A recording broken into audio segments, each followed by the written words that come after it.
Hello everyone, good morning. कैसे हैं आप सब? आई होप आप सब बहुत अच्छे हों और हम सब भी एकदम बढ़िया है।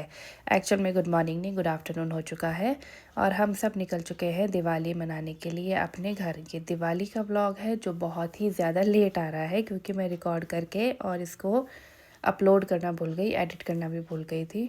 तो इसलिए अब मुझे टाइम लगा है, तो मैंने सोचा इसको मैं एडिट करके डाल ही देती हूँ क्योंकि मेहनत की है भाई। व्लॉग करने में बहुत टाइम लगता है, बहुत मेहनत लगती है।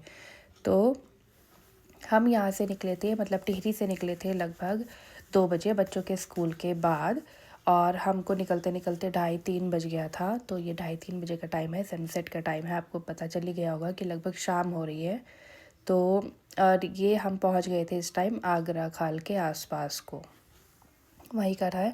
और भाई ये जो नज़ारा रहता है ना सनसेट वाला, ये इतना खूबसूरत रहता है, इतना खूबसूरत रहता है ना, मतलब बहुत ही प्यारा लगता है। आप खुद ही देख लो। और हम पहुंच गए हैं अब भानियावाला, जो कि बहुत ही ज़्यादा ट्रैफिक हो रखा था, बहुत ही ज़्यादा ट्रैफिक था। क्योंकि एक तो धनतेरस वाला दिन था, वो हमें पता नहीं था कि उस दिन धनतेरस है, हमें लगा उसके नेक्स्ट डे धनतेरस है। बट हमें रास्ते में जब हमने लोगों की ख़रीदारी देखी, उससे शॉपिंग से हमें पता चला कि नहीं, धनतेरस आज ही सेलिब्रेट कर रहे हैं। एक तो ये जो 2-2 दिन दिवाली का सेलिब्रेट करने का हो जाता है ना कन्फ्यूज़न, कि बहुत ही ज़्यादा बेकार हो जाता है, पता ही नहीं चलता किस दिन क्या त्यौहार मनाना है। तो खैर हमें रास्ते से ही पता चल गया था, कंफर्म हो गया था कि धनतेरस आज ही है। फिर हमने फ़ोन में देखा तो मैंने कहा चलो कोई बात नहीं। तो अब तो फंस ही गए हैं, अब क्या कर सकते हैं, अब तो जाना ही पड़ेगा घर पे। तो भानिया वाला भी हमें ट्रैफिक मिलता है, बाकी हमें कहीं ट्रैफिक मिलता नहीं है। ऋषिकेश को हम आते नहीं हैं, हम शॉर्टकट आते हैं भानिया वाला से। तो भानिया वाला में ही थोड़ा बहुत हमें ट्रैफिक मिलता है। और सारी शॉप सजी हुई थी, पटाखे और ये जो होम डेकोरेशन का सामान है वो सब हो गया, गिफ्टिंग वाले आइटम्स हो गए, क्रॉकरी के सेट हो गए। ट्रैफिक तो फिर लगना ही था क्योंकि जो रोड पे लोगों ने अपनी गाड़ियाँ पार्क करके चले जाते हैं ना सामान ख़रीदने के लिए, उस वजह से ज़्यादा हो जाता है। तो ये हम आ गए हैं और हमारा देहरादून बचा है मात्र 19 किलोमीटर। तो भानिया वाला भी क्रॉस हो चुका है। अब इसके आगे हमें कहीं ट्रैफिक नहीं मिलेगा, सिर्फ एक लच्छी वाला का टोल है जहाँ पे थोड़ा बहुत ट्रैफिक मिलता है। अदरवाइज़ तो सब जगह हाईवे है, उसके बाद कहीं हमें फ्लाईओवर पे की वजह से ट्रैफिक नहीं मिलता। तो बस जो भी जाम था वो सब ख़त्म, अब हम आराम से घर जा सकते हैं। पर हमें घर पहुंचने में काफ़ी लेट हो गया था, तो हम घर नहीं पहुंचे। हम पहुंचे थे मेरी मम्मी के घर पे, हमने नाइट स्टे वहीं पे किया। उसके बाद हम नेक्स्ट डे वहाँ से गए, वो अभी आपको आगे पता चलेगा। फ़िलहाल हमारा देहरादून बचा है 18 किलोमीटर। ये वाला फ्लाईओवर बताना कौन सा वाला फ्लाईओवर है, ठीक है, अगर आप लोग पहचान गए होंगे तो। अब मैंने बता ही दिया है वैसे कि भानिया वाला हम क्रॉस कर चुके हैं, तो फिर आप ज़्यादा कन्फ्यूज़न नहीं होगा। तो अब चलते हैं आगे। और भाई बच्चे सो गए हैं, देखिए किस तरीके से सो रहे हैं। अच्छा, याशु नहीं सोई है, अक्षु सो गई है। मुझे भी बहुत ही नींद आ रही थी क्योंकि, और ये वाला नज़ारा भी बहुत सुंदर था। स्टार्टिंग में मुझे लगा कि वो शायद चाँद है, जो दिखाई दे रहा है ना सामने, मुझे लगा वो चाँद है। फिर मैंने ध्यान से देखा, मैंने खुद तो कंफर्म कर लूँ कि ये है क्या चीज़। वो चाँद नहीं था, वो लाइट थी, पर वो बहुत सुंदर लग रही थी जो भी थी। और ये हाईवे तो मुझे हमेशा से ही पसंद रहा है, जब मैं रामनगर आती थी तब भी बहुत सुंदर था। और भाई दिवाली में लाइटिंग्स की वजह से जो ये सुंदर नज़ारे देखने को मिलता है ना, इनकी तो बात ही क्या कहनी है। अब ये पता नहीं क्या चीज़ थी, मुझे तो गुरुद्वारा जैसा लग रहा था, पर ये गुरुद्वारा नहीं था, किसी का शायद घर ही था। पर जो भी था बहुत सुंदर डेकोरेट किया हुआ था। कलरफुल वाली लाइट्स लगा लो, चाहे ये गोल्डन वाली लगा लो या सिल्वर वाली लगा लो, कुछ भी लगाओ पर सुंदर तो लगता है डेकोर करने से ना। और आप लोगों ने कौन से कलर की लाइट्स लगाई, अब ये भी बताइएगा मुझे। तो हम पहुंच गए हैं कौन से टोल पे, लच्छी वाला वाले टोल पे। और ये सबसे अच्छी बात हो गई है, पहले तो यहाँ पे बहुत ही ज़्यादा जाम लगा रहता था, मतलब हमें यहाँ पे भी बहुत टाइम लगता था, पर अब यहाँ पे जाम नहीं लगता है। पता नहीं क्या हुआ है, पर ये लोग सुधर गए हैं। तो अब यहाँ पे आप पहुँचो और हार्डली आपको 1 या 2 मिनट ही लगता है। इस बार तो हमें वो भी नहीं लगा और हम तुरंत ही निकल गए थे। और बस यहीं पे मेरा घर है, यहाँ से मतलब 10 मिनट की दूरी पे ही। तो हम यहाँ पे पहुँच गए, तो मतलब अपने घर ही पहुँच गए। और यहाँ से हमें ट्रैफिक भी नहीं मिलता है क्योंकि इसके बाद भी फ्लाईओवर है, इससे पहले भी फ्लाईओवर है, तो ऐसा कुछ है नहीं। और भाई साहब नींद आ रही थी बहुत ही भयंकर, क्योंकि एक तो दिन में हमें खाना खाने के बाद सोने की आदत है, जो कि हम सोए नहीं। खाना खा के हम तुरंत निकल गए थे लंच के बाद। तो हमें हो रहा था कि अब मेरे पास सोना है, ऊपर से मेरे को थोड़ा सर्वाइकल का इशू भी हो जाता है बैठे बैठे, तो उससे भी है कि हाँ अब देखो, अब तो बच्चों की भी हालत हो गई है कि अब सुला दो, बस अब फटाफट घर पहुंचा के हमें सुला दो। अब वो थक जाते हैं क्योंकि वो पूछते रहते हैं हमें कितनी देर में पहुंच जाएंगे, कितनी देर में पहुंच जाएंगे। उन्हें था कि हम दादी के घर जा रहे हैं, फिर हमें रास्ते में बताया कि नहीं अभी नहीं जा रहे हैं, अभी हम नानी के घर स्टे करेंगे। और ये आ गया है हमारा मॉल ऑफ देहरादून। ये भी बहुत अच्छा डेकोरेट किया हुआ था, देखिए। अब मुझे बताना कौन कौन आ चुका है मॉल ऑफ देहरादून में, क्योंकि मैं तो यहाँ अब तक नहीं आई हूँ, पता नहीं कब आ पाऊँगी।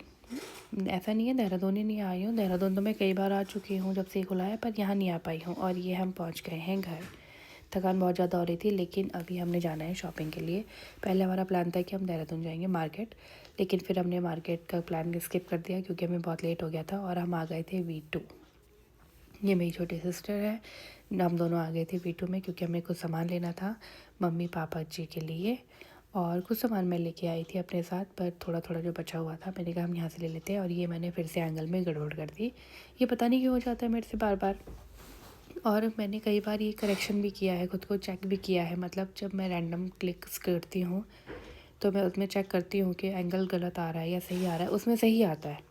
और जब मैं ब्लॉग बनाती हूँ तो ये गड़बड़ हो जाती है, पता नहीं क्या प्रॉब्लम आती है इसमें। खैर हमने वहाँ से सामान लिया और हम निकल गए एक दूसरी शॉप के लिए जहाँ से हमने पटाखे लेने थे, क्योंकि बच्चे आ रखे थे, उन्होंने कहा हमें पटाखे चाहिए और हम बच्चों के लिए पटाखे लाए थे। और ये खुद जलाने बैठ गई, डेमो दे रही थी एक्चुअल में, पता नहीं क्या लेके आई थी ये एक, तो ये वो जला के दिखा रही थी। मैं तो नहीं जलाती हूँ, मैं फुलझड़ी जला लेती हूँ या कभी कभी अनार जला लेती हूँ, बस हो गया। मेरी आवाज़ पे मत जाइएगा, मेरे गला थोड़ा ख़राब हो रखा है आजकल, मौसम चेंज की वजह से ना ये चल रहा है कि खांसी जुकाम हो रखा है, तो आवाज़ थोड़ी गड़बड़ हो रही है, सांस में भी दिक्कत हो रही है, बोलने में भी दिक्कत हो रही है, तो इस वजह से थोड़ा एडजस्ट कर लेना, ठीक है। और ये है मेरा भाई जो कि कोशिश कर रहा है, हाँ जी, चक्री जलाने की चक्री थी, मुझे लगा पहले अनार है। चक्री जलाने की कोशिश कर रहा था और जो जल भी गई, हाँ जल गई, अच्छी जली। खैर ये हम कुछ टेहरी से लेके गए थे, कुछ हमने टेहरी में जलाई और जो हमारी बच गई थी फिर हमको देहरादून ले गए। और बच्चों के लिए कुछ फुलझड़ी वगैरह हमने देहरादून से ही खरीदी थी। ये बगल में मेरे हस्बैंड बैठे थे जिनको मैंने रिकॉर्ड नहीं किया होगा, तो ये वहाँ से जला जला के वो फेंक रहे थे नीचे। और ये देखो गमले के पीछे चली गई, उसको अकेले में प्राइवेसी चाहिए थी ना उसको, तो वो वहाँ चली गई, वो वहाँ जाके जलेगी बेचारी। ये इसको नहीं चाहिए थी प्राइवेसी, यहीं पे जलती रही। हाँ भाई हमारे बच्चे क्यों पीछे रहेंगे, ये भी आई अपनी फुलझड़ी लेके। अरे वाह, ये हमारे बच्चे जो फुलझड़ी जला रहे हैं। ओहो, ये देखो इसको। अच्छा आप मुझे बताना इसको क्या बोलते हैं, मेरे को अभी नाम ध्यान नहीं आ रहा है कि इसको क्या बोलते हैं।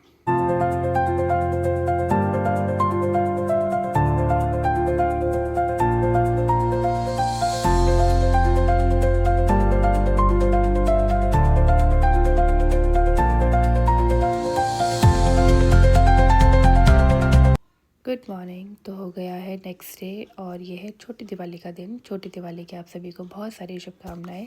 हम निकल गए हैं अब अपने घर के लिए, तो टाइम हो गया था लगभग 11:30 बजे का। हम सुबह 10:30 बजे घर निकले थे और 11:30 बजे हम पहुंच गए थे लगभग सहसपुर। सहसपुर की जो मार्केट पड़ती है हमारे घर से लगभग 1.5 घंटे की दूरी पे है, तो हमने वहाँ से कुछ सामान लेना था, सामान मतलब पूजा का सामान और थोड़े बम पटाखे, तो हम वहीं पहुँच गए थे। तो ये जो है होलसेल वाली शॉप है, तो हम यहीं पे आए थे। हम हमेशा सामान यहीं से ले जाते हैं, तो मैं वही देख रही थी, पर मेरे हस्बैंड अंदर चले गए थे सामान लेने के लिए, तो मैं सिर्फ एक नज़र मार रही थी कि कौन कौन से और हैं या मुझे कुछ क्या लेना है। मुझे जबकि बम पटाखे फोड़ने में कोई इंटरेस्ट नहीं है, मैं नहीं जलाती हूँ। एक आध अनार कभी या चक्री कभी चला ली तो चला ली, वरना मैं कोई बम नहीं चलाती हूँ। मुझे था कि मुझे रंगोली के लिए कलर्स लेने थे, बस मैं वही देख रही थी कि इनके पास रंगोली के लिए कलर्स है या नहीं है। बम पटाखों की इन्होंने बहुत सारी वैरायटीज़ थी इनके पास, काफ़ी लगाए हुए थे मतलब। और ज़्यादा बड़े बम फोड़ने भी नहीं चाहिए, हमारे आसपास के जानवर भी परेशान हो जाते हैं। हमने जो सामान लेना था हमने ले लिया था और हम निकल गए थे अपने घर के लिए। ये है हमारे घर का रास्ता। हमारे घर जो है ससुराल थोड़ा गांव में है, तो वहाँ पे जो है आपको ग्रीनरी पूरा देखने को मिल जाएगी, पहाड़ देखने के लिए मिल जाएंगे, मिट्टी के घर देखने के लिए मिल जाएंगे। काफ़ी सुकून वाली लाइफ है, मतलब एकदम शांत वाला माहौल। बीच में जंगल पड़ता है, मैं भी आपको दिखाऊंगी, काफ़ी घना जंगल है, 2-3 जंगल क्रॉस करके उसके बाद हमारा घर आता है। तो बस अब आप रास्ते का आनंद लीजिए।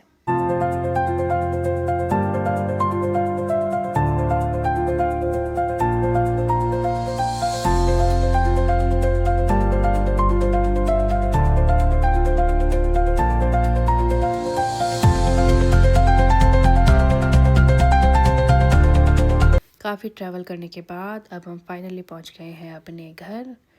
और छोटी दिवाली की आप सभी को एक बार फिर से बहुत सारी शुभकामनाएं। अब हम लगते हैं फिर से अपने घर को डेकोर करने में। कुछ मालाएं वगैरह रह गई थी लगाने में, बस वही हम लगा रहे थे।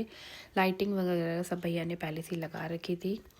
तो आप लोग अपनी दिवाली बहुत अच्छे से मनाइएगा, मना चुके होंगे अब तो। खैर ब्लॉग तो बहुत लेट आ रहा है, पर दिवाली की आप सभी को बहुत सारी शुभकामनाएं। और अपनी दुआओं में, अपनी विशेज़ में हम सबको भी ज़रूर याद रखिएगा। और सेफ दिवाली मनाइएगा, ज़्यादा बम पटाखे मत बनाइएगा। और जानवरों को खासकर हो सके तो कोशिश कीजिएगा कि उनको कोई नुकसान ना पहुँचे। Happy Diwali, safe Diwali, bye bye.